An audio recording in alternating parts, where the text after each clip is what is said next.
Hello everyone, you are watching at Plus Home Twitter, and in this session of Indian Polity and Constitution, we will study Article 243 ZK। तो शुरू करते हैं बिना किसी देरी के। जैसा कि आपको भी पता है, भारतीय संविधान यानी इंडियन कॉन्स्टिट्यूशन को आर्टिकल्स में बांटा गया है और इन्हीं आर्टिकल्स को 22 पार्ट्स के अंतर्गत रखा गया है। इसी 22 पार्ट्स में से पार्ट 9 बी में द कोऑपरेटिव सोसाइटीज़ के बारे में बताया गया है, जिसके अंतर्गत आर्टिकल 243ZH से लेकर आर्टिकल 243ZT तक के सारे आर्टिकल्स आते हैं। यहाँ हम बस आर्टिकल 243ZK पर चर्चा करेंगे।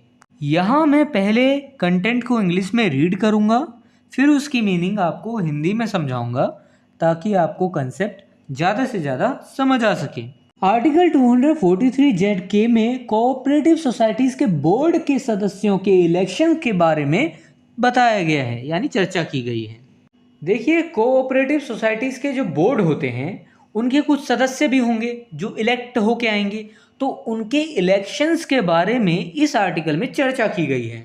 Article 243ZK clause first, not with standing anything contained in any law made by the legislature of a state, the election of a board shall be conducted before the expiry of the term of the board so as to ensure that the newly elected members of the board assume office immediately on the expiry of the term of office of members of the outgoing board। किसी state legislature द्वारा बनाए गए किसी कानून में किसी बात के होते हुए भी नए बोर्ड का चुनाव पुराने बोर्ड के कार्यकाल की समाप्ति से पहले ही कराया जाएगा, ताकि यह सुनिश्चित किया जा सके कि बोर्ड के न्यूली इलेक्टेड सदस्य आउटगोइंग बोर्ड के सदस्यों के कार्यकाल की समाप्ति पर तुरंत पदभार ग्रहण कर लें। देखिए, कोऑपरेटिव सोसाइटीज़ का जो बोर्ड का जो कार्यकाल होता है, उसका जो अवधि होता है वो कुछ समय का होता है। तो जो पुराना बोर्ड जो चल रहा है उसके जो सदस्य हैं जो अभी काम कर रहे हैं उस बोर्ड में, तो अगर बोर्ड का जो कार्यकाल समाप्त होने वाला है तो उससे पहले ही न्यू बोर्ड का जो है सदस्यों को इलेक्ट कर लिया जाएगा। क्योंकि अब मान लीजिए कि ये समाप्त होके ये बोर्ड तो चला जाएगा, ये वाला बोर्ड खत्म हो जाएगा। जो न्यूली इलेक्टेड सदस्य हैं, ताकि तुरंत समाप्त उस पुराने का जो बोर्ड के कार्यकाल है उसकी समाप्ति पर तुरंत बाद ही पद को संभाल सके, पद को ग्रहण कर सके, नए बोर्ड के पद को। तो इसलिए यह जरूरी है ताकि कोई कार्य रुके ना, बिना रुके कार्य चलता रहे कि एक बोर्ड खत्म हो, नया इलेक्टेड बोर्ड आए और वो तुरंत ही पदभार संभाले और कार्य करने लगे। Article 243ZK clause second, the superintendence direction and control of the preparation of electoral rules for and conduct of all elections to a cooperative society shall vest in such an authority or body as may be provided by the legislature of a state by law, provided that the legislature of a state may by law provide for the procedure and guidelines for the conduct of such elections।